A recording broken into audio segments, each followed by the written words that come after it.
ধোকা বাঁধাকপি ধোকার জন্য আমি বেসনটাকে আগে আমি জলে একদম তরল পদার্থ মতন বানিয়ে রেখেছি।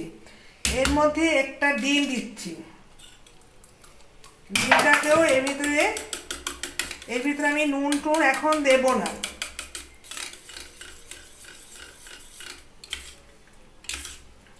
দেখো একদম তরল পদার্থ বেসনটা আমি ভিজিয়ে রেখেছি। এবার একটা ডিম ফাটিয়ে দিয়েছি, এটাকে আমি সাইডে রাখলাম। এখানে আমি বাঁধাকপিটা নুন দিয়ে সিদ্ধ করে রেখেছি। একটু ভাজা জিরে ধনে গুঁড়ো, নুন, হলুদ বাটা, আদা বাটা আর একটু খোসা সমেত আলু আছে। এটাকে একদম মেশ করে হাতের সাহায্যে আমি ভালো করে মিশিয়ে নিচ্ছি। যেহেতু বাঁধাকপির ধোকা, আমরা তো বিভিন্ন ধোকা খাই, তাহলে বাঁধাকপি ধোকার জন্য আমি নুন দিয়ে বাঁধাকপিটা প্রেসারে সিটি দিয়ে জলটাকে ছাড়িয়ে রেখেছি।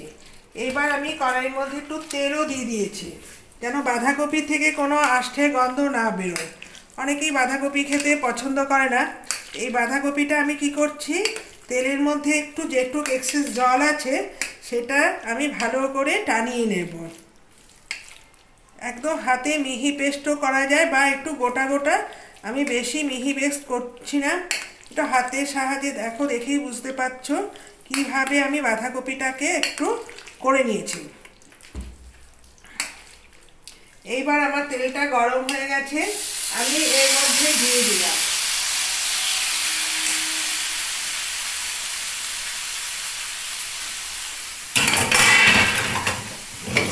কড়াইটা আমি উপর করে রেখে দিচ্ছি। এটাতে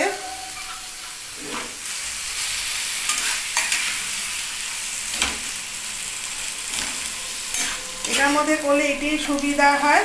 একদম পাইন প্যানে করলে কি হয়, ধোকা যে জলটা থাকছে আগে আমাকে টানিয়ে নিতে হবে। এর মধ্যে আমি একে একে মশলাগুলো আবার দিয়ে দেব।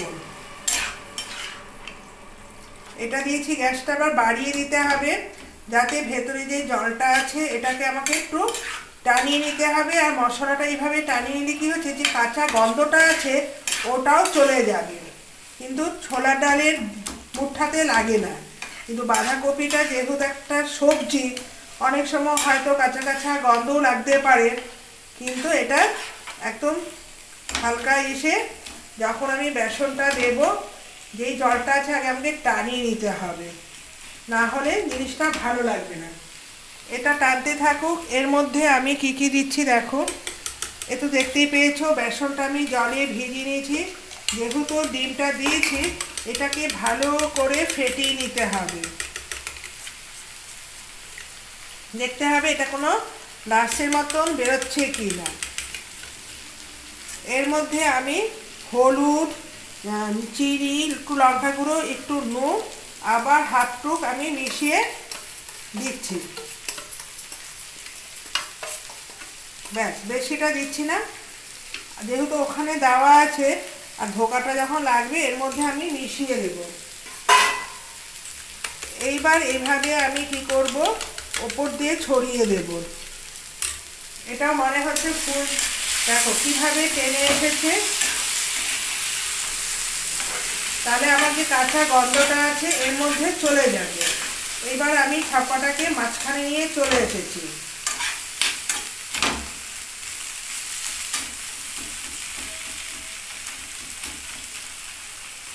জলটাকে কি টানিয়ে নিয়েছি, এইবার এর ওপর দিয়ে আমি সবটাই দিয়ে দেব।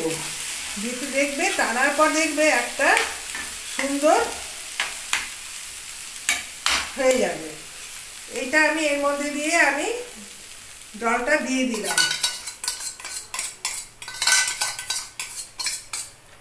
ব্যাস, এবার যতটা ফুটে আসবে দেখবে আতমের ভেতর থেকে একটা ডিম। এবার আমার অমলেটটা দেখো একদম ফুটো ফুটো হয়ে গেছে। এবার মাঝখান থেকে যে ডিমের গোলাটা দিয়েছি, এইভাবে আমি একটু ফাঁকা করে এগুলো কেটে কেটে দিচ্ছি যাতে পুড়ে না যায়। যেহেতু এটা ডিম আর বেসন দিয়ে বাঁধাকপি, বুঝতেই পারছো বাঁধাকপি জলটা দ্বারা আছে। এর মধ্যে আমি একটু অয়েল দিয়ে দিচ্ছি, দিয়ে এগুলো কেটে দেব। একদম বেশ টেনে টেনে আসবে, তারপরে এপিট ওপিট করে ভেজে নেব।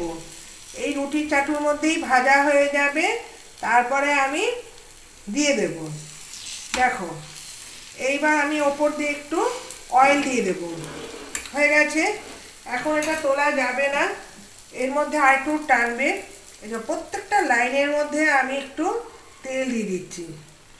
এই তেলের মধ্যে যেহেতু এটা ভাজা হবে, ব্যাস একটু টেনে টেনে এইভাবে চারপাশ দিয়ে আমি নাড়িয়ে নিচ্ছি। এই তেলটা দিয়ে এইভাবে রান্না করলে কি হবে, অয়েলটা একদম কম লাগবে। দেখো, ভেতর দিয়ে ফাঁকা করে করে দিচ্ছি যাতে ভেতরে এই তেলটা ঢুকে যায়। তারপরে একটাকে উল্টিয়ে আবার তোমাদের দেখিয়ে দিচ্ছি। এটাকে আস্তে আস্তে হতে থাকুক। আমি এটা অল্প গ্যাসের মধ্যে, দেখো কি সুন্দর ফ্রাই হয়ে এসেছে। এবার এটার জন্য আমি ডালনার জন্য আমি তরকারিটা বসিয়ে দিচ্ছি। এটা হালকা ফ্লেমে হতে থাকুক।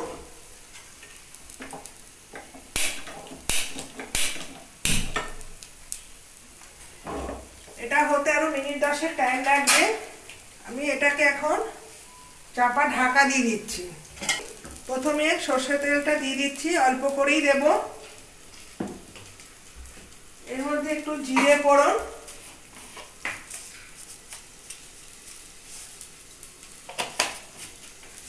দেব। এখানে আমার সবকিছুই মশলা দেওয়া আছে, তোমাদের আগেও দেখিয়ে দিয়েছি। এই যে দিয়ে দিচ্ছি সামান্য নুন। নুনটা বেশি দেব না, যেহেতু বাঁধাকপি সিদ্ধ করা আছে। আর দিচ্ছি তো ভাজা মশলা, এর মধ্যে আমি সব দিয়ে দিচ্ছি।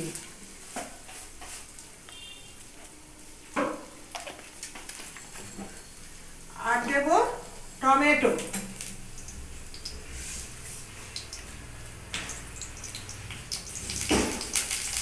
এই যে টমেটোটা আমি এর মধ্যে রেখে দিলাম।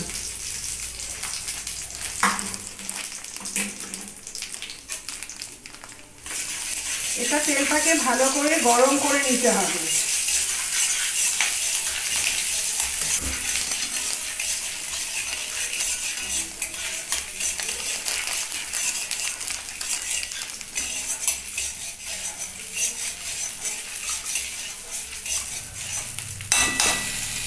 এবার যে মশলাগুলো আছে এই তেলের মধ্যে এগুলো দিয়ে দিলাম।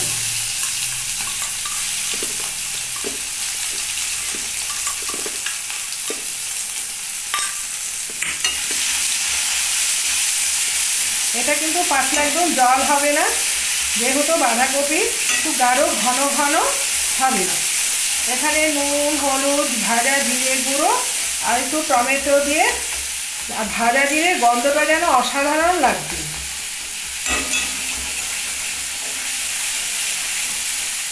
আজকে সমস্ত মশলাটা আমি হাতে বেটে নিয়েছি। জিরে বাটাটাকে গুঁড়ো করে একটু রেখে দিয়েছি।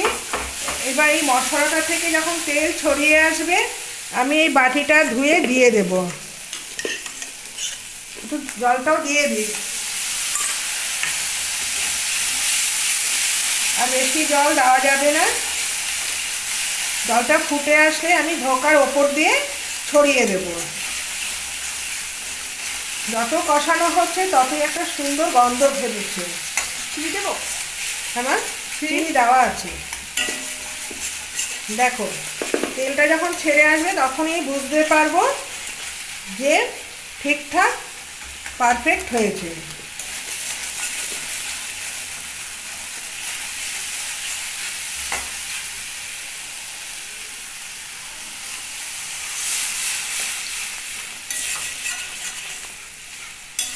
জ্ঞানী ব্যক্তিদের কথা হচ্ছে, সবসময় বলছে মেয়েদের নাকি ধৈর্য ক্ষমতা একদমই নেই।